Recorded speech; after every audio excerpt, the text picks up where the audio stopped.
Hi hello friends, എല്ലാ കൂട്ടുകാർക്കും പുതിയൊരു റിവ്യൂയിലേക്ക് സ്വാഗതം. എല്ലാവർക്കും ഗുഡ് മോർണിംഗ്.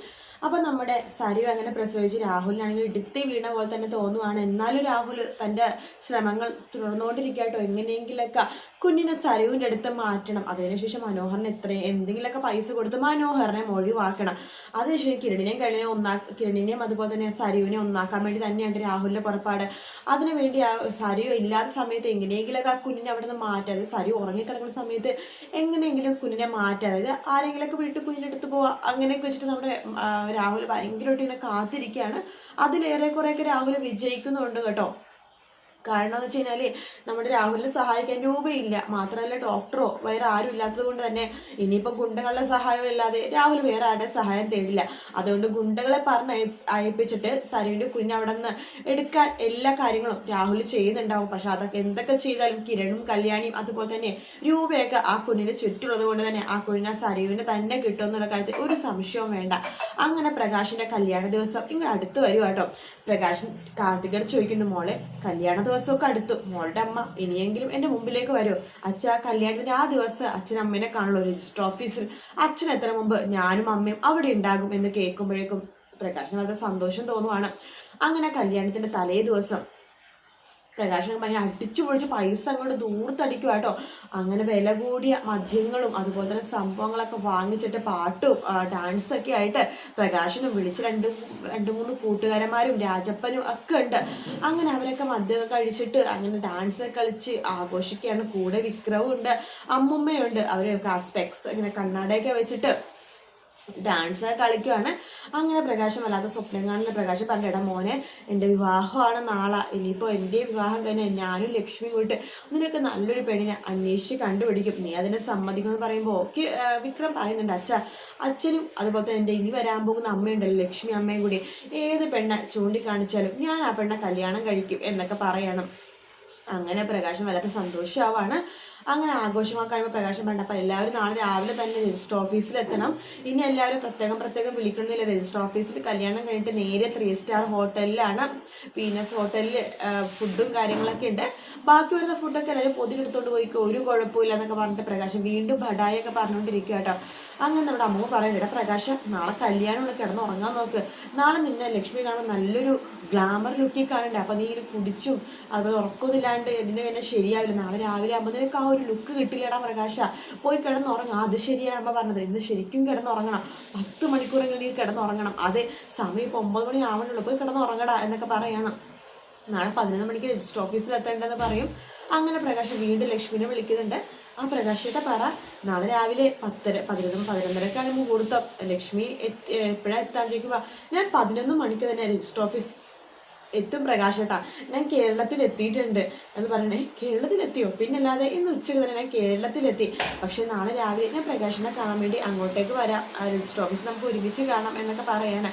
അത് കേൾക്കുമ്പോഴേക്കും പ്രകാശിന് സന്തോഷമാവട്ടോ. അങ്ങനെ പ്രകാശ് നല്ല സ്വപ്നങ്ങളൊക്കെ കണ്ടിട്ട് അങ്ങനെ മനോഹരമായിട്ട് കിടന്നുറങ്ങുവാണ്. രാവിലെ ആകുമ്പോഴേക്കും പ്രകാശ് മേക്കപ്പ് ഒക്കെ ചെയ്ത് ഉറങ്ങാം കേട്ടോ. അതായത് മേക്കപ്പ് ചെയ്യാൻ വേണ്ടി തന്നെ വലിയൊരു മേക്കപ്പ് ആർട്ടിസ്റ്റിനെ വിളിച്ചു വരുത്തുവാണ്, മേക്കപ്പൊക്കെ കാര്യങ്ങളൊക്കെ ചെയ്യട്ടെ. അങ്ങനെ പ്രകാശ് മേക്കപ്പ് ഒക്കെ ചെയ്ത് കൊടുക്കുകയാണ്. വില കൂടിയ ഡ്രസ്സ് പ്രകാശിന് ഇടുന്നുണ്ട്. അതുപോലെ തന്നെ നമ്മുടെ അമ്മുമ്മേനെ വരെ മേക്കപ്പ് ചെയ്ത് ഒരുക്കാൻ വേണ്ടി കാർത്തിക ഒരാളവിടെ നിർത്തിയിട്ടുണ്ട്. കാരണം ഇവർ മേക്കപ്പ് ഒക്കെ ചെയ്തിട്ട് ഇറങ്ങട്ടെ, ഒരു കോമാളി വേഷത്തിൽ ഇറങ്ങട്ടെ എന്നിട്ടാണ് കാർത്തിക അങ്ങനെയൊക്കെ ചെയ്യുന്നത്. വിക്രവും നല്ല അടിപൊളി ഡ്രസ്സൊക്കെ ഇട്ടിട്ട് റെഡിയാവുന്നുണ്ട്. അമ്മുമ്മയാണെന്നുണ്ടെങ്കിൽ അടിച്ചുപൊളി ഇടിവെട്ട് സാരിയൊക്കെ ഉടുത്തിട്ടായിട്ട് ഇറങ്ങണത്. പ്രകാശാണെങ്കിൽ നല്ല സ്യൂട്ടൊക്കെ ഇട്ടിട്ട് ചന്ദനക്കുറിയൊക്കെ തൊട്ടിട്ട് അങ്ങനെ സുന്ദരനായിട്ട് അങ്ങനെ ഇറങ്ങണം. അമ്മേ ഇറങ്ങിയാലോ ആടാ, രാഹുകാലിന് മുമ്പ് ഞങ്ങൾക്ക് ഇറങ്ങാം. ലക്ഷ്മി അവിടെ എത്തിയോളൂ, വിളിച്ചു നോക്കാൻ പറയാണ്. കാർത്തിക മോളെ വിളിച്ചു നോക്കാൻ വേണ്ടി പറയുന്നുണ്ട്. അങ്ങനെ കാർത്തികനെ വിളിക്കുകയാണ് പ്രകാശൻ, മോളെ എവിടെയാ?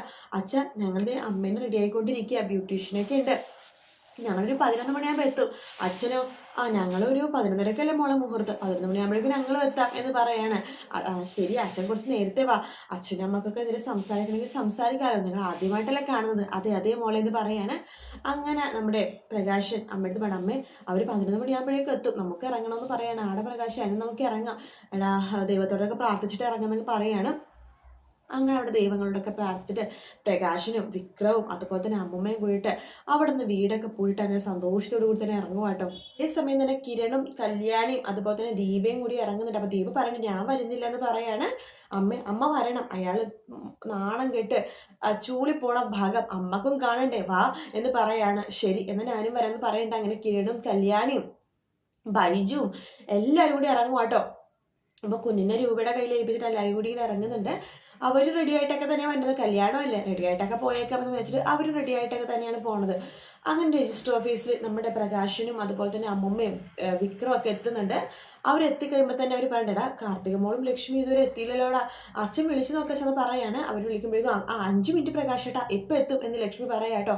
പ്രകാശം തിരിഞ്ഞു നോക്കുമ്പോഴേക്കും ദേ വരുന്നു നമ്മുടെ കിരണും കല്യാണിയും ദീപയൊക്കെ പോയിട്ട്, ഓ ഇതുങ്ങൾ കല്യാണം വിളിച്ചപ്പോൾ തന്നെ ഇങ്ങോട്ട് കെട്ടിയെടുത്തോ, നീയല്ലേ പറഞ്ഞത് കല്യാണത്തിന് വിളിച്ചത്, ഞാൻ ഇതിന്റെ രജിസ്റ്റർ ഓഫീസിൽ വരാൻ വേണ്ടി പറഞ്ഞു അമ്മേ, ഞാൻ എന്താ പറഞ്ഞത്, ഫുഡ് കഴിക്കാൻ വേണ്ടി വരാനല്ലേ പറഞ്ഞത്.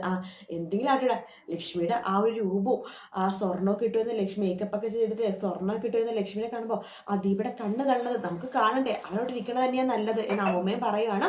അങ്ങനെ ഒരു സന്തോഷത്തോടു കൂടി തന്നെ ഇരിക്കുന്ന സമയത്ത് പ്രകാശിനെ അങ്ങോട്ടും ഇങ്ങോട്ടും നടക്കുമ്പോഴാണ് പ്രകാശം പെട്ടെന്ന് ഞെട്ടിക്കുന്ന ആ ഒരു കാഴ്ച കാണുന്നത് കേട്ടോ. പ്രകാശം നോക്കുമ്പോഴേക്കും രജിസ്റ്റർ ഓഫീസിന് തൊട്ട് സൈഡിൽ തന്നെ നമ്മുടെ ലക്ഷ്മി നിൽക്കുവാണ്. ലക്ഷ്മി നിൽക്കുന്നത് കാണുമ്പോഴേക്കും നമ്മുടെ പ്രകാശൻ ആകെ അന്താളിച്ച് പോകുക. അമ്മ ഇവളെന്താ ഇവിടെ എന്ന് പറഞ്ഞിട്ട് നമ്മുടെ അമ്മൂമ്മനെ വിളിച്ച് കാണിക്കുന്നുണ്ട്. ശരിയാണല്ലോടാ, ഇതിന്റെ കല്യാണം എന്നിട്ട് അറിഞ്ഞിട്ടെങ്ങാനും വന്നതാണോ, എനിക്കറിയില്ലമ്മേ, കല്യാണം മുടക്കാൻ വേണ്ടി ഓരോരോ കാര്യങ്ങൾ വന്നോളും എന്നൊക്കെ പറയാണ്. അങ്ങനെ നമ്മുടെ പ്രകാശൻ നിൽക്കുന്ന സമയത്ത് പോലീസ് വണ്ടി വരുന്നുണ്ട്. എന്താ സാർ, എന്താ കാര്യം, നിങ്ങൾ അറസ്റ്റ് ചെയ്യാൻ വേണ്ടി പോവാണ്. അറസ്റ്റ് ചെയ്യണം, എന്തൊക്കെ സാർ കാര്യം ചോദിക്കുമ്പോൾ അതൊക്കെ ഉണ്ട്, വണ്ടി കയറി സ്റ്റേഷനിൽ എത്തിയിട്ട് പറയാം. അയ്യോ സാർ കേസ് കാര്യങ്ങളൊന്നും പറയാണ്ട് എങ്ങനെ വണ്ടി കയറണം ചോദിക്കുമ്പോഴേക്കും നിങ്ങൾ വണ്ടി കയറണം മിസ്റ്റർ എന്ന് പറഞ്ഞിട്ട് പ്രകാശിനെ വലിച്ചഴച്ച് വണ്ടിയിലേക്ക് കയറ്റുവാണ്. അത് കണ്ടിട്ട് ലക്ഷ്മി ഇങ്ങനെ ചിരിക്കും കേട്ടോ. പ്രകാശൻ ലക്ഷ്മിയെ കാണുമ്പോഴേക്കും ദേഷ്യം വരുന്നുണ്ട്. അങ്ങനെ പ്രകാശൻ എല്ലാവരും മുമ്പേ നാണം കെട്ട് ആ വണ്ടിയിലേക്ക് കയറിയിട്ട് പോലീസ് സ്റ്റേഷനിലേക്ക് പോകുവാണ്. പോലീസ് സ്റ്റേഷനിലേക്ക് എത്തുമ്പോഴേക്കും പ്രകാശനാകെ ദേഷ്യം വേണം. പ്രകാശൻ പറഞ്ഞു സാർ 11:30 എൻ്റെ വിവാഹമാണ്. ഈ പ്രായത്തിൽ നിന്റെ വിവാഹമാണ്, ആ വിവാഹം മുടങ്ങിയാലും കുഴപ്പമൊന്നുമില്ല, ഇവിടെ ചെറുപ്പക്കാരുടെ വിവാഹം മുടങ്ങണം, പിന്നല്ലേ നിന്റെ വിവാഹം എന്ന് പറഞ്ഞിട്ട് നമ്മുടെ പോലീസുകാരെ പിടിച്ച് വലിച്ച് സ്റ്റേഷന്റെ ഉള്ളിലേക്ക് കൊണ്ടുപോകും കേട്ടോ. അങ്ങനെ സ്റ്റേഷനിലേക്ക് ആകെ വളരെ വിഷമത്തോടു കൂടി തന്നെയാണ് വളരെ വിഷമത്തോടു കൂടി തന്നെ നടന്നുകൊണ്ടിരിക്കുന്ന പ്രകാശനെ ഞെട്ടിച്ചുകൊണ്ടാണ് ആ രംഗം പ്രകാശൻ കാണുന്നത്. വേറൊന്നുമല്ല, പുതിയ എസ് ഐയെ കണ്ടിട്ട് പ്രകാശനാകെ ഞെട്ടിപ്പോവാണ്. അവിടെ ഇരിക്കുകയാണ് നമ്മുടെ എസ് ഐയുടെ ആ കസേര തന്നെയാണ് ലക്ഷ്മി ഇരിക്കുന്നത്. അപ്പൊ ഇരിക്കുമ്പോഴേക്കും നമ്മുടെ പ്രകാശൻ ഇവളെന്താ ഇവിടെ എന്ന രീതിയിൽ ഇങ്ങനെ നോക്കുവാട്ടോ. അതായത് ഇനി പ്രകാശിന്റെ സ്വപ്നമാണോ അത്, ലക്ഷ്മി ശരിക്കും പോലീസ് കസേരയിൽ ഇരിക്കുകയാണോ, പോലീസ് കസേരയിൽ ഇരിക്കണതന്നെയാണ് കാണിച്ചത്. അങ്ങനെ പരാതിക്കാരുടെ കസേരയിലല്ല ഇരിക്കണത് നിങ്ങൾ ശ്രദ്ധിച്ചു നോക്കിയാൽ കാണാൻ പറ്റും. പോലീസുകാരിരിക്കുന്ന ആ ചെയറിൽ തന്നെയാണ് ലക്ഷ്മി ഇരിക്കുന്നത്. ആ പുതിയ എസ് ആണോ ഇനി എന്നൊക്കെ രീതിയിൽ നമ്മുടെ പ്രകാശം വായ പൊളിച്ച് നിൽക്കുന്ന സമയത്ത് ലക്ഷ്മി അങ്ങോട്ട് ചിരിക്കുവാട്ടോ. ലക്ഷ്മിയുടെ ചിരിയൊക്കെ കാണുമ്പോഴേക്കും പ്രകാശനാകെ വട്ടുപിടിക്കുന്ന ഒരു അവസ്ഥ വരുവാണ്. അങ്ങനെ നമ്മുടെ പോലീസുകാരൊക്കെ പറയുന്നുണ്ട്, സാർ എൻ്റെ പോലീസുകാരുടെ ചോദിക്കുന്നുണ്ട്, സാർ ഞാൻ ചെയ്ത തെറ്റെന്താണ്, എടാ മേഡത്തിനെ നീ കണ്ടില്ല, അവിടെ പോയി ഇരിക്കട എന്നൊക്കെ പറഞ്ഞിട്ട് പ്രകാശം വലിച്ചഴിച്ചിട്ട് അവിടെ കൊണ്ടുപോട്ടോ. അപ്പൊ ലക്ഷ്മിയുടെ ആ ഒരു റോൾ എന്താണ്, അതാണ് നമുക്ക് അടുത്ത ആഴ്ച വലിയ ട്വിസ്റ്റ് എന്ന് പറഞ്ഞത്. അപ്പൊ ആ ഒരു ഭാഗം തന്നെയായിരിക്കും ഏറ്റവും വലിയൊരു ട്വിസ്റ്റ് എന്ന് പറഞ്ഞത്. എന്തായാലും പ്രകാശന് അപ്പോഴും മനസ്സിലായിട്ടില്ല ഈ ലക്ഷ്മിനെ തന്നെയാണ് താൻ കല്യാണം കഴിക്കാൻ പോകുന്നുള്ള കാര്യം. എന്തായാലും കാത്തിരുന്ന് കാണാം. വീഡിയോ ഇഷ്ടപ്പെട്ടെങ്കിൽ ലൈക്ക് ചെയ്യുക, സബ്സ്ക്രൈബ് ചെയ്യുക, കമന്റ് ചെയ്യുക. മറ്റൊരു വീഡിയോ ആയിട്ട് വീണ്ടും കാണാം. Take care, bye bye.